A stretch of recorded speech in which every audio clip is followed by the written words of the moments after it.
Salom aziz bolajonlar. Bugun biz bilan yangi savol-javob o'yini. Tayyormisiz? Ha, albatta. Boshlaymiz. Qani bolajonlar, nega hech kimni masxara qilmaslik kerak? Chunki bu odamning qalbini og'ritadi. Nega ota-onamiz bergan vazifani vaqtida bajarish kerak? Chunki bu ularga hurmatimizni ko'rsatadi. Qani, kim aytadi?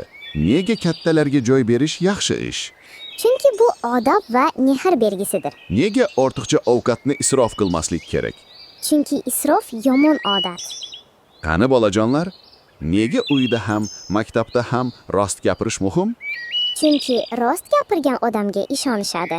Nega biror narsani olishdan oldin ruxsat so'rash kerak? Chunki bu odob va hurmat belgisi.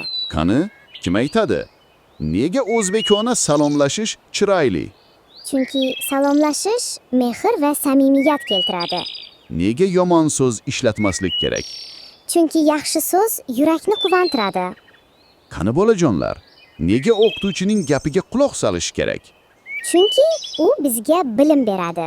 Nega vaqtda uxlash kerak? Chunki yaxshi uyqu sog'lig'imizni mustahkamlaydi. Qani bolajonlar, nega bog'da daraxtlarga zarar yetkazmaslik kerak? Chunki ular ham tirik va foydali. Nega kichik ukamiz yoki singlimizga yordam berish kerak? Chunki oilada mehr-muhabbat shunday kuchayadi. Qani, kim aytadi? Nega tartib bilan gaplashish kerak? Chunki tartibli gap odamni tinglashga oson qiladi. Nega maktabga toza kiyimda borish muhim?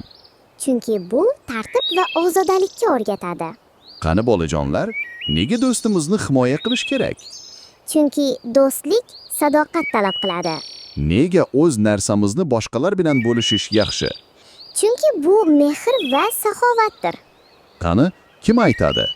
Nega kattalar gaplashayotganda so'zlarini bo'lmaslik kerak? Chunki bu odobli bo'lish belgisi.